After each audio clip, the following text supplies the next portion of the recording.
গত বুধবার যুক্তরাষ্ট্রের সবচেয়ে জনবহুল রাজ্য ক্যালিফোর্নিয়ার লস অ্যাঞ্জেলসের একাধিক অংশে ছড়িয়ে পড়ে দাবানল। অগ্রাসী আগুনে জ্বলে পুড়ে ছাই হয়ে গেছে লাখো লাখো ঘরবাড়ি। আগুনে সব নিঃস্ব হয়ে যেতে দেখেই শুধু নয়, লেলিহান শিখা থেকে বাঁচতে গিয়ে যানজটের প্রকট ধোঁয়ায় শ্বাসরুদ্ধ হয়ে আসা সহ নানান জটিল পরিস্থিতির মুখোমুখি হতে হয় সেখানকার বাসিন্দাদের।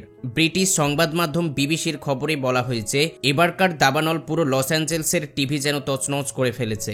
1,40,000-এরও বেশি মানুষ তাদের ঘরবাড়ি ছেড়েছেন এবং এই দাবানলে এখনো পর্যন্ত 11 জনের মৃত্যুর খবর নিশ্চিত করা হয়েছে। তবে ধারণা করা হচ্ছে এই সংখ্যা আরও বেশি হতে পারে। তবে আগুনের ধোঁয়া ও ধ্বংসাবশেষের মাঝেও অন্য যেই প্রসঙ্গটি বারবার উঠে আসছে তা হলো উদ্ধার তৎপরতা ও বিশৃঙ্খল পরিস্থিতির সামরিক শক্তিতে রাষ্ট্রযুক্তের সঙ্গে পৃথিবীর আর কোনো দেশকে তুলনা করা হয় না। এই দেশের নিরাপত্তা ব্যবস্থা অনন্য।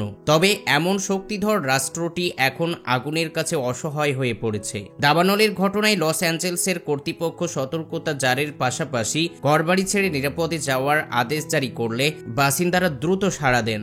অনেকে সরকারি আদেশ পাওয়ার আগেই ঘরবাড়ি ছেড়ে যান, তবে তারা খুব বেশি দূর যেতে পারেননি। তারা যখন এলাকা ছেড়ে নিরাপদে সরে যাওয়ার চেষ্টা করেছেন, তখন রাস্তায় তাদের গতি খুবই ধীর ছিল। বুধবার প্যাসিফিক প্যারিস এলাকার বাসিন্দারা যখন পালিয়েছেন, মালিবুর দিকে যাওয়ার প্রধান সড়ক হাইওয়ের জনজট কবলের মুখে পড়ে এবং অনেক মানুষ রাস্তায় তাদের গাড়ি ফেলে রেখে হেঁটে আগুন থেকে বাঁচার চেষ্টা করেন।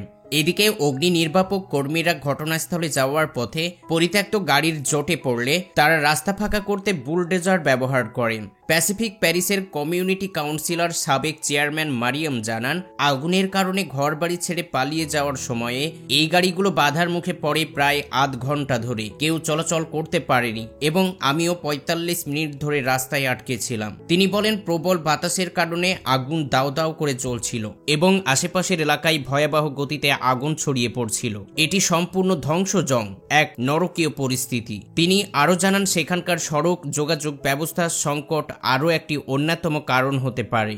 সেখানকার প্রধান সড়ক দুটি আর একটি সরু রাস্তা। এই তিনটি পথ ধরেই সবাইকে প্যারিস থেকে বের হতে হবে।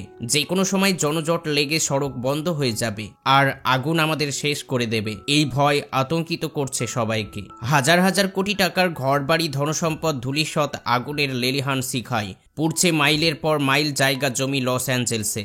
অবস্থা দেখে মনে হচ্ছে এখানে হয়তো কোনো পারমাণবিক বোমা ফেলা হয়েছে। আগুন থামাতে থামাতে ক্লান্ত হয়ে পড়েছে অগ্নি নির্বাপক কর্মীরা।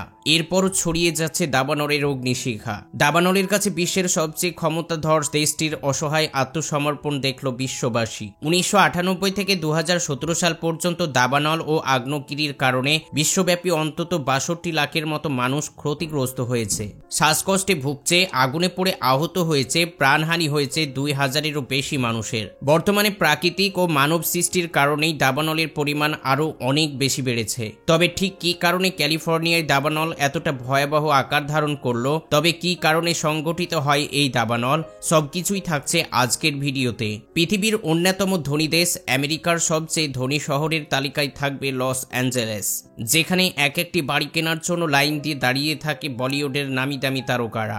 আমেরিকার স্বর্গ হিসেবে খ্যাত শহরটি এক নিমেষেই ছাই হয়ে গেল দাবানলের আগুনে। এর আগে 2018 সালে ক্যালিফোর্নিয়ার এই অংশে দাবানল হয়েছিল, তাতে ক্ষয়ক্ষতি হয়েছিল $12 বিলিয়ন।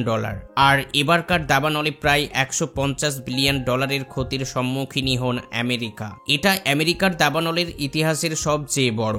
বিপর্যয়ের মধ্যে পুড়ে যাওয়া বাড়ি থেকে লুটপাট চালাচ্ছে অনেকেই। লস অ্যাঞ্জেলসের পুলিশের কর্মকর্তা রবিউল জানান, পরিস্থিতি দেখে মনে হচ্ছে এবার এসব এলাকায় যেন পারমাণবিক বোমা ফেলা হয়েছে।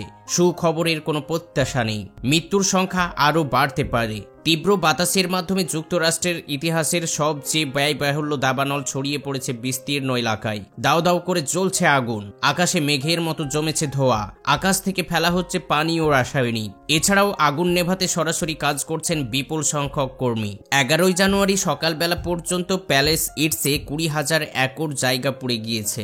অঞ্চলটির আগুন 4% নিয়ন্ত্রণে এসেছে। ইটনের আগুন 3% নিয়ন্ত্রণে এসেছে। পুড়েছে 13,996 একর জমি। নতুন করে আগুন ছড়ানো রোধ করতে সক্ষম হয়েছে অগ্নি নির্বাপক কর্মীরা।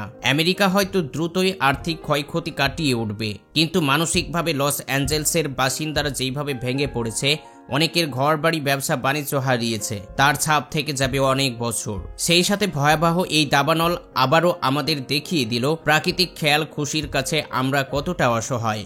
ক্যালিফোর্নিয়া এলাকায় 95% দাবানলের শুরুটা হয় মানুষের কারণে। যদিও এখানকার দাবানলের শুরুটা কিভাবে ঘটেছিল সেটা এখনো স্পষ্ট করেনি সরকারি কর্মকর্তারা। ধারণা করা হয় দীর্ঘ সময় বৃষ্টি না হওয়ার ফলে খরা আর প্রবল বাতাসের কারণে দাবানল এতটা তাণ্ডব নিয়েছে। ক্যালিফোর্নিয়ার দাবানলে এমন ভয়ঙ্কর হয়ে ওঠার পিছনে জলবায়ুর পরিবর্তনকে কারণ হিসেবে বিবেচনা করা হচ্ছে। তবে এত বিধ্বস্তি হওয়ার কারণ হিসেবে দায়ী করা হচ্ছে ক্যালিফোর্নিয়ার শুষ্ক বাতাসকে। মরুভূমির পরিবেশ শুষ্ক অঞ্চল থেকে ঘন্টায় 97 কিলোমিটার গতিতে বাতাস বয়ে যাবে উপকূলের দিকে, আর এই বাতাসে লস অ্যাঞ্জেলসের দামাল উস্কে দিয়ে হাজার হাজার ঘর বাড়ি ছাই করে দিয়েছে, গৃহহীন করে দিয়েছে লাখো লাখো মানুষ। গবেষণায় দেখা গিয়েছে দেশটির পশ্চিমাঞ্চলে বড় দাবানলের সঙ্গে জলবায়ুর পরিবর্তন সম্পর্ক রয়েছে। দক্ষিণ ক্যালিফোর্নিয়ার দাবানলের সময় ধরা হয়ে থাকে সাধারণত মে থেকে অক্টোবর মাস পর্যন্ত। তবে অঙ্গরাজ্যের গভর্নর গ্যাভিন নিউজেম দাবানল তাদের জন্য বহু বর্ষজীবী এবং দীর্ঘ সময়ের সমস্যা হয়ে দাঁড়িয়েছে, আর যে কোনো মৌসুমেই এর সাথে যুক্ত ভারী বৃষ্টিপাতের সময়কাল এই শীতকালে আগুনের উচ্চ ঝুঁকিপূর্ণ অবস্থার সৃষ্টি করেছে বলে মনে করা হয়। এই কারণেই লস অ্যাঞ্জেলস আগুন এত ভয়াবহ দাবানল হচ্ছে। বনভূমি বা গ্রামীণ এলাকার বনাঞ্চল সংঘটিত অনিয়ন্ত্রিত আগুন, উত্তাপ্ত আবহে বনাঞ্চল সীমিত যে কোনো স্থানে দাবানল দেখা দিতে পারে। সাধারণত যখন আগুনের উৎস প্রচণ্ড তাপমাত্রা এবং যথেষ্ট পরিমাণে অক্সিজেন ও বস্তিতে দাহ পদার্থের সংস্পর্শে আসা, তখন দাবানলের সূত্রপাত ঘটে গাছপালা থেকে। ক্রমাগত পানি বাষ্পীভূত হয়ে সৃষ্টি হয় পানির ঘাটতি পূরণ করা হয় মাটি, বাতাস, বিদ্যমান জলীয় বাষ্প বা বৃষ্টির পানি শোষণ করে। কিন্তু অনেকদিন ধরে উত্তাপ্ত এবং উষ্ণ হতে চলতে থাকা গাছপালা পানির সমতা রক্ষা করতে না পেরে শুষ্ক দাহ হয়ে ওঠে। সম্প্রতিকালে মানব সৃষ্টির কারণেই দাবানল বেশি করে থাকে বলে মনে করছেন পরিবেশবিদরা।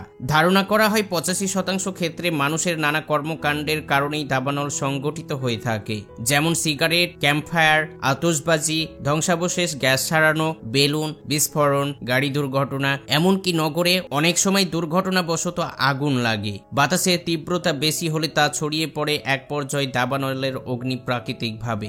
সাধারণ দুটি উপায়ে দাবানল শুরু হতে পারে। প্রথমত, যদি কোনো শুষ্ক মরুভূমির উপর বজ্রপাত হয়। দ্বিতীয়ত, কোনো অগ্নিগিরি থেকে নির্গম লাভা অথবা বিভিন্ন অর্থের জ্বলন্ত টুকরো থেকে। এরপর সেটি পরিবেশ ও পরিস্থিতি অনুসারে ছড়িয়ে পড়তে থাকে। বিশেষজ্ঞদের মতে জলবায়ুর পরিবর্তনের বিরূপ প্রভাবের কারণে দাবানল সৃষ্টি হয়। গবেষকরা দাবানল সৃষ্টির কারণ নিয়ে গবেষণা করতে গিয়ে কয়েকটি প্রভাবের কথা বলেছেন, যেমন দীর্ঘদিন ধরে অধিক তাপমাত্রা, তুলনামূলক কম আর্দ্রতা, বজ্রপাতের অধিক খরা এবং অধিক পরিমাণ পুরনো ও শুষ্ক মরুভূমির উপস্থিতি একটি অঞ্চলের দাবানলের ঝুঁকি বাড়িয়ে তোলে।